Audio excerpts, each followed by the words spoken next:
Hello दोस्तों, स्वागत है आप सभी का मेरे इस यूट्यूब चैनल में। दोस्तों, द्वैत क्या है, अद्वैत क्या है? हो सकता है कि आपको पता हो, लेकिन फिर भी मैं चाहूँगा कि आप इस पूरा वीडियो को ज़रूर देखें और थोड़ा ध्यानपूर्वक सुने, क्योंकि इन दोनों शब्दों को समझना हमारे जीवन में बहुत ज़रूरी है। इन शब्दों को नहीं समझने के कारण कहीं न कहीं हमारे जीवन में दुःख है, पीड़ा है। हम गलत रास्ते पे चलते हैं, हमें पता नहीं है कि हमें जाना किधर है। हमारे भारतीय दर्शन में भी इन दोनों शब्दों का बहुत महत्व है। कहीं द्वैत दर्शन है तो कहीं अद्वैत दर्शन। दोस्तों, चलिए समझते हैं पहले कि द्वैत क्या है। द्वैत यानी कि दो का भाव आ रहा है, यानी कि दो। जहां दो है वहां द्वैत है। अब अगर पूरी दुनिया को देखें तो पूरी दुनिया ही द्वैत में जीती है। वो कैसे?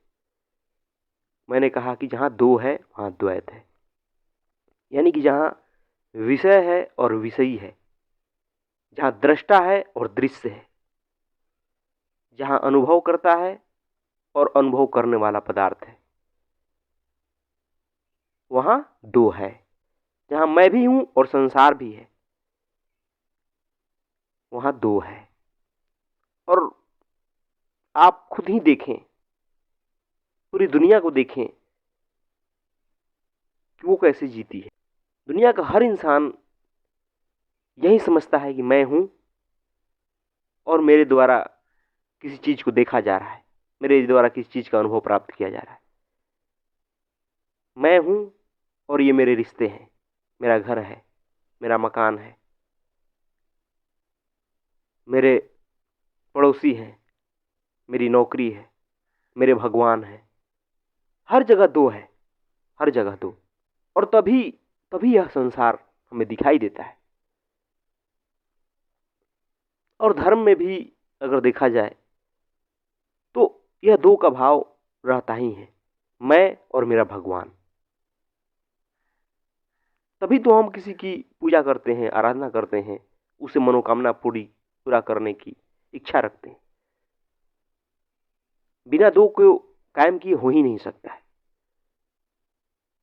यह दो द्वैत कायम है तभी यह संसार का फैलाव भी होता है, संसार का बाहरी विकास इतना हो रहा है।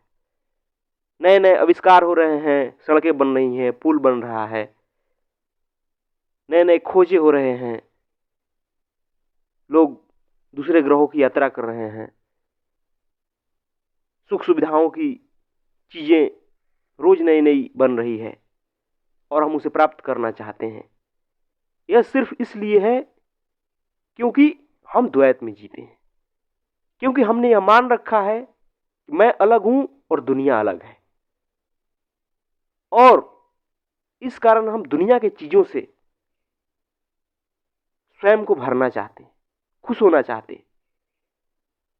हमें यह साफ लगता है कि जो संसार की चीजें हैं, जो कुछ भी हो, वही हमें पूर्णता दे सकती है, वही हमारे इस मैं को भर सकती है। नहीं तो कोई कारण नहीं है कि इस दुनिया का फैलाव होता। इस तरह से लोग बाहरी दुनिया में विकास करने पर जोड़ देते। इस कारण लोग हर चीज के लिए दूसरे को दोषी ठहराते। कभी नहीं हो सकता अगर व्यक्ति द्वैत में न जीता। कुछ भी होता है हमारे जीवन में, हम मानसिक उलझन में हैं, दुख में हैं, परेशानी में हैं, उसका कारण हम तुरंत बाहरी दुनिया में ढूंढते हैं। यह सिर्फ इसलिए होता है क्योंकि हम द्वैत में जीते हैं। हम हमेशा बाहर की ओर देखते हैं क्योंकि हमने पहले ही मान रखा है कि मैं हूं और यह दुनिया है, यानी दोनों अलग अलग है। और मैंने पहले ही कहा कि धर्म में भी यही व्याप्त है। तो फिर हम भगवान भी बना लेते हैं, फिर हम भगवान को भी अपने से अलग समझ के कहते हैं कि ये मेरे भगवान है, ये मेरे आराध्य देव हैं और मैं इनसे अपनी मनोकामना पूरी करने के लिए व्रत कर रहा हूं, त्योहार कर रहा हूं, पूजा पाठ कर रहा हूं, जो कुछ भी कह लें। और दोस्तों, यही कारण है कि इंसान दुखी है, क्योंकि जब तक उसके जीवन में द्वैत रहेगा, उसे कभी सुख नहीं हो सकता, उसे आनंद नहीं मिल सकती। वो नहीं समझ सकता कि प्रेम क्या होता है, मस्ती क्या होती है, क्योंकि द्वैत ही इसका मूल कारण है। जब तक हम द्वैत में हैं, जब तक हमें दिख रहा है कि मैं है, जब तक आप यह समझ रहे हैं कि मेरे से दुनिया अलग है, दृष्टा और दृश्य अलग है, अनुभवकर्ता और अनुभव अलग है, तब तक द्वैत है। और आप कितना भी कोशिश कर लें, आपके जीवन से दुख समाप्त नहीं हो सकता है। आपने महसूस किया होगा कि पहले की अपेक्षा आज दुनिया बहुत विकास कर चुकी है। एक से एक आविष्कार हो चुके, एक से एक रोगों का इलाज ढूंढा जा चुका है। दुनिया इतनी तेजी से विकास की है, इतनी तेजी से, कि कहना ही नहीं है। घर बैठे आज सब कुछ हमारे पास हाजिर है। हम दुनिया के किसी भी देश से कनेक्ट कर सकते हैं, उससे आमने सामने बातें कर सकते हैं, अपने संदेश भेज सकते हैं, बहुत कुछ कर सकते हैं। मनोरंजन के तरह तरह के साधन हमने आविष्कार कर लिए, लेकिन दुख, उलझन, मानसिक पीड़ा, सब चीज वहीं की वहीं है। आज कहीं अधिक इंसान डिप्रेस्ड है, तनाव में जी रहा है। आज उसके रिश्ते में खोखलापन है, कहीं प्रेम दिखने को मिलता नहीं है। इन सब का कारण कहीं ना कहीं यही है कि हम द्वैत में जीते हैं, क्योंकि द्वैत कायम है। हम समझते हैं कि मैं और यह संसार अलग है। और दोस्तों, अब समझते हैं कि अद्वैत क्या है। अद्वैत वह है जहां हम देख लेते हैं कि मैं और संसार अलग नहीं है, दोनों एक ही है। दृष्टा और दृश्य अलग नहीं है, विषय और विषयी अलग नहीं है, अनुभवकर्ता और अनुभव अलग नहीं है। इसी यहीं पर कृष्णमूर्ति साहब कहते हैं कि observer is the observed, thinker is the thought. यानी कि विषय और विषयी बिल्कुल अलग नहीं है, दोनों एक ही है। अनुभवकर्ता और अनुभव अलग नहीं है, दृष्टा और दृश्य अलग नहीं है। यहां समझने में आपको थोड़ी परेशानी होगी। आप कल्पना ही नहीं कर सकते इस बात की कि कैसे हो सकता है। दोस्तों, यही जब हमारे जीवन में अद्वैत आता है, जब हम सत्य के पास पहुंचते हैं, हम वहां खड़े होते हैं, तब देखते हैं कि यह सच में बात सही है। भारत में शंकराचार्य का दर्शन पूरा अद्वैत पर ही है, कि कैसे हम अद्वैत हैं, दो के लिए कहीं जगह ही नहीं है। और हमारी पूरी जीवन की कोशिश होनी चाहिए उस अद्वैत की ओर जाने की। लेकिन हम क्या करते हैं दुनिया में, हम अब और अपने द्वैत को ही मजबूत बनाने में लगे होते। और द्वैत वो मजबूत बनता कैसे है? मैं से जितनी ही जुड़ी हुई चीजें हैं, उसको हम और मजबूत बनाते हैं, संसार में और चीजें इकट्ठी करते हैं, और पैसे और धन दौलत और ऊंचे पद पे पहुंच जाना। ये सब क्या हुआ? अपने मैं को ही तो और मजबूत करना हुआ। अद्वैत तो वहां होगा जहां हमारा ये मैं खत्म होने लगे, यह दिखने लगे कि यह दुनिया और यह हमारा मैं, यह अलग अलग नहीं है, दृष्टा और दृश्य अलग नहीं है, दोनों एक ही है। क्योंकि दोस्तों, अब इस बात को समझते हैं कि आखिर कैसे दोनों एक ही हैं,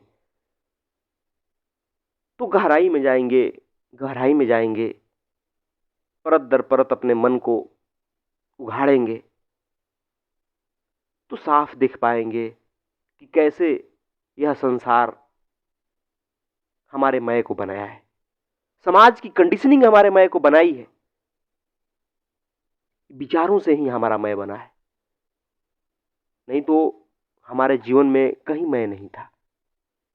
लेकिन परिवार के द्वारा, समाज के द्वारा, विद्यालय के द्वारा ऐसी हमारी कंडीशनिंग होती है कि हम खुद को उसी कंडीशनिंग का हिस्सा मान लेते हैं। हम समझ जाते हैं कि मैं हूं और मेरे साथ ये सब चीज़ें जुड़ी हैं। दो का निर्माण वहीं हो जाता है। हम खुद को संसार से अलग देखने लगते हैं, लेकिन जब हमारा मैं का निर्माण ही उस संसार से हुआ है, तो फिर हम उस संसार से अलग कैसे हुए? इस बात को समझने के लिए आप यह कोशिश कीजिए कि आप मैं को बिना दुनिया की चीज़ों की सहायता के साथ बोलिए। आपसे कोई कहे कि अपने बारे में बताइए, आप क्या बताएंगे? सोच के देखिए। आप अपने साथ जरूर कुछ न कुछ चीज़ों को जोड़ेंगे। मैं डॉक्टर, इंजीनियर, कुछ भी। मैं, मेरा घर, मेरी जाति, मेरा धर्म, मेरी सुंदरता, मेरी विद्या, मेरा पद, मेरे संबंध, कुछ न कुछ आप उसके साथ जोड़ देंगे। आप अपने मैं को कभी अकेला खड़ा करके देख ही नहीं सकते। और यही साबित करने के लिए काफ़ी है कि मैं जो है आपका, वो संसार की देन है, वो कंडीशनिंग का हिस्सा है। वो संसार से बिल्कुल अलग नहीं है, क्योंकि क्योंकि उसे अलग खड़ा किया ही नहीं जा सकता है। तो हुआ ना उस संसार का ही हिस्सा। फिर आप और संसार अलग कैसे हुआ? फिर आप और आपके रिश्ते कैसे अलग हुए? फिर आप और आपके भगवान भी कैसे अलग हुए? दोनों एक ही हो जाएंगे। यह बातें समझनी थोड़ी बहुत मुश्किल है, लेकिन जैसे जैसे हमारी यात्रा अद्वैत की ओर होती है और हम उस सत्य की बिंदु पर पहुंचते हैं, तब हम साफ यह देख पाते हैं कि मैं का निर्माण कैसे हुआ है, यह द्वैत बना कैसे है, द्वैत कायम क्यों है। और दोस्तों, असली मजा जीने का अद्वैत में ही है। जब हम इन दोनों को देख लेते हैं एक साथ कि विषय और विषयी एक ही हैं, मैं और संसार एक ही हैं, दृष्टा और दृश्य एक ही हैं, इसलिए हमें सत्य को अपने जीवन में लाने की जरूरत है। बिना उस केंद्र पर पहुंचे आप देख ही नहीं पाएंगे, समझ ही नहीं पाएंगे कि अद्वैत होता क्या है। और दोस्तों, अद्वैत में ही जीने का मजा है। अद्वैत पर एक बार जब आप स्थित हो जाओगे, तब आप देखोगे कि मस्ती क्या होती है, आनंद क्या होता है, इंसान की भलाई किसमें है। फिर आप देखोगे कि जो भी आदमी के सपने होते हैं, इच्छाएं होती है, वो किन कारणों से है। आदमी भाग रहा है तो कहां भाग रहा है? क्या उससे सुख मिलेगा उसे? आदमी बस गोल गोल घूमता रहता है, एक चीज को पाने के लिए, फिर दूसरी चीज को पाने के लिए, फिर तीसरी चीज को पाने के लिए, पर उसे सुख हासिल नहीं होता। कैसे हासिल होगा? जिससे उसका निर्माण है उसी को वो पाना चाहता है। वो क्षणभंगुर है, कुछ समय के लिए चीजें हैं, वो सीमित है, अपूर्ण है, उससे कभी पूर्णता मिल नहीं सकती। पूर्णता तो सत्य में ही है, अद्वैत में ही है। इसलिए हमें अद्वैत की यात्रा करनी चाहिए। हमें सत्य को अपने जीवन का केंद्र बनाना चाहिए, द्वैत से अद्वैत की ओर जाना चाहिए, क्योंकि द्वैत ही सारे दुखों का जड़ है और अद्वैत ही मुक्ति का, प्रेम का, आनंद का रास्ता है। इसलिए आप अद्वैत को समझने की कोशिश कीजिए, सत्य को अपने जीवन का केंद्र बनाइए और अपने जीवन को सहज, सरल, मस्तीपूर्ण, आनंदपूर्ण बनाइए। नहीं तो आपका पूरा जीवन इस दुख में, पीड़ा में गुजर जाएगा। जब आप अद्वैत में स्थित होंगे, जब आपके जीवन में अद्वैत आएगा, फिर दुनिया की भी समस्याएं हल होगी, समाज की भी समस्याएं हल। फिर समझ आएगा कि इंसान की वास्तविक भलाई किसमें है। धन्यवाद दोस्तों।